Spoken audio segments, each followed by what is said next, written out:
Thank you very much. My name is Pelane Pachad. I'm from Newsroom Africa. One question already asked here about KZN, Eastern Cape, and now KwaZulu-Natal, so I will not go into that. The second one that I want to talk about is your satisfaction on the recent interactions you had with businesses. Have you felt that as a unit, when you were talking to restaurateurs and as well as retailers, that you were able to meet the target that you would have had when you went to interact with them in the first place? Did you get the reasonable response that you wanted? That's the first one. The second one, talking about the IMF and the tax issues in the country. What is the standpoint of the EFF? 14 months ago, the government announced a tax on the export of raw chrome ore. It was never implemented, and our understanding is that it might even assist an issue around either tax income if people continue to export raw chrome ore without beneficiating it in the country. Is the EFF looking perhaps to understand why that particular bill that announcement has not yet been implemented 14 years after? 14 months after, thank you.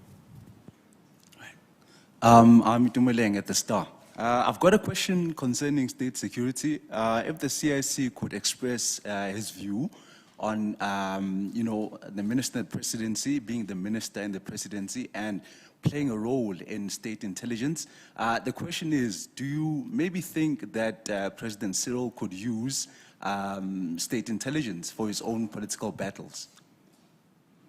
You know, the raw materials, we must charge a lot of tax when we want to export, because why?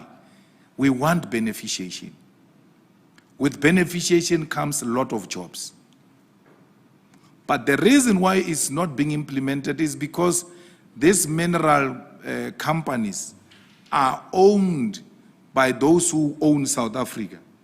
They always want to export raw materials. That's how they maximize on profit. And not only that, because they are stealing.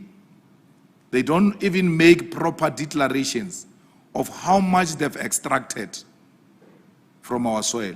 So we're going to have that problem for a very long time, because our democracy was negotiated by mining magnates. It was the Oppenheimers who first reached out to the ANC in exile and said to them, are you prepared and ready to talk? It was not apartheid that approached the ANC first.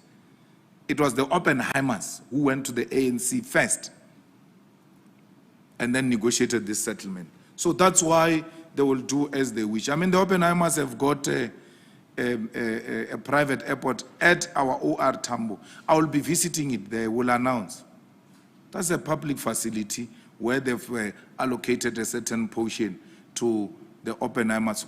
I want to see how that thing operates, because it looks like they are smuggling out gold there.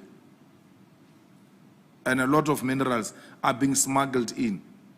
And they're smuggling a lot of cash inside the country through those gates. So I have a right, by the way, I'm a member of parliament, to go anywhere, announced or unannounced. How can I sponsor a motion of no private entries or airport in parliament if I don't know how the airports work, private airports? I have to go and see for myself. Then I can sponsor a bill, a member's bill, if I'm not satisfied on how they operate. But I have to go and see. So I'll be visiting that Oppenheimer's airport, because I'm not scared of the Oppenheimers. I don't want their money. They're giving everybody here in South Africa except the EFF, because they know they can't buy the EFF. But the Oppenheimers are the ones who established the body politic of South Africa. The first Oppenheimer was a member of parliament, by the way. So the Oppenheimers do not exist outside politics. That's why they put so much money in politics. They started the politics of South Africa. And they know that for their business to thrive, they must be in charge of politics. They formed the DA. They formed that thing of Mampela Rampel, Akhanang. Ingi? Akhang. Then they formed this thing of Hemen. You know, every time they form this thing, they tell them, go and work with the DA. So they mean, go and work with our party. The females in the Oppenheimers look after the DA. The male species of the Oppenheimers look after the ANC. That's why they don't want a third role player, because they want to control the political system by controlling these two, the ANC and the DA. You can't tell me the Oppenheimers don't control the ANC. Nikki Oppenheimer agreed, is it Nikki? Agreed that they contributed to CR17 because he thought it was in the best interest of democracy. He put money in an internal party contest because he understands the implications of who wins in that party. So the Oppenheimers are in. Our state security, they are forget him. You know why state security is taken there? And you know why it's given to the most useless people? It's the slush fund. It's how much? 4 billion? More than that. More than that. Of slush fund. Cash that you take and don't account for. When they went to Nazareth, that cash was used to support other candidates. That's what Cyril is talking about. That's why he must go to SCOP to explain what are you talking about. In the commission there is a spy that says we carried cash of, they call it what? SSA to Nazareth, slush fund. The Auditor General does not have access there. The Inspector General does not have access. Once the Inspector General forced to have access, they say the security clearance issue still have a problem. Even when they've cleared you, they just change it. There's a new information. That clearance is not proper. To destabilize you, not to have access into. So what is taken to the presidency is not SSA necessarily. It's the slush fund. They took that money there because he's going to conference this year. He's going to need that money because the Oppenheimers, the Ruperts, and all of the CR17 people, they can no longer donate. They are very scared because they say, well, Pella, we're going to be disclosed here. With this CR17, the way it's being challenged, one day some judge is going to give a ruling or open here. So we can't do it again, Cyril. You are in power now. You have to find a way of sustaining your campaign. The only way to sustain his campaign is by taking the slush fund. So he said he's taking SSA there because it's dysfunctional. But SSA is not the only dysfunctional thing. Everything is dysfunctional in South Africa. Why SSA? Because there is billions in slush fund that you don't have to account for. And a lot of these people line up with their girlfriends, they line up with their nyatzis, concubines, they line up their families and say, these are spies. These are spies. And then that's where the money goes. And then they go and catch it from the other side. So that's why SSA is. What is your intelligence about Mondli Gungubele? Mondli Gungubele is Tlaela. In all respect, he's a fool who like posturing as if he's ideological, he's an ideologue, a thinker. No, he's not a thinker. Mondli is not a thinker. He throws phrases, if you listen to him, he throws phrases to sound smart. But the guy is generally a fool. And I'm not gossiping about him. I told him in Parliament, Karwena, you are stupid, and you know it. Even when you are sitting alone, you know you are a fool. You are a non-thinker. He was very angry that he was not impressed with me. But he knew I was telling the truth. And for sure, even the wife knows them, shame. Or my husband is a stupid.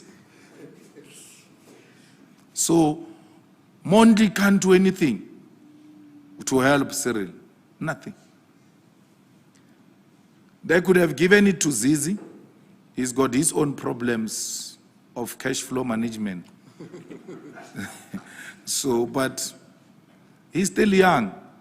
Zizi is still young. He still has got a lot of potential. He's young. I didn't say it's the youth. That's your problem. When we say people are young, you're thinking youth. I didn't say it's the youth. I'm saying he's still young. Compared to, it's like saying what? Like saying I'm young. You know what is the youth age in China? 50 years. Yeah. So in terms of the Chinese youth definition, we are very young. So Zizi is young. He's got these smaller skeletons, which must be clarified quickly so that he can assume serious responsibilities. He can try. That thing is complex. I don't know if he will be able to run it, because those people, the first thing they do is to scandalize you, not publicly. They come with a file like this when you are a minister of intelligence, like this. And then they say, we are trying to manage this thing. And then they give you a file. You find your SMSs that you are sending to concubines, and then your pictures in a shower. You're like, what happened? But don't worry, we've got it covered. Then from there, you are in their pocket. Now you give me a file like that, I'm going to show my wife the first thing.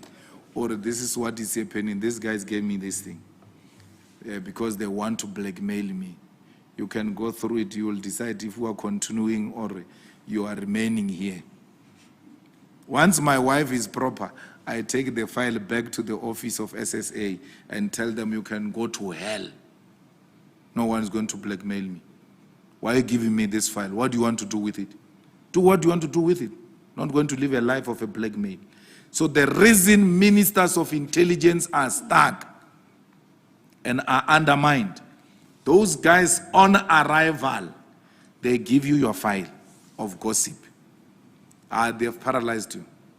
So Zizi's words, because his stories were on the Zondo Commission of 1 million, for sure they went to fetch other millions which were not on the Zondo, and they said to Zizi, we are the ones who prevented these ones from going to Zondo. Don't worry, we've got you covered, so that you owe them for the rest of your life in that department. You can't move.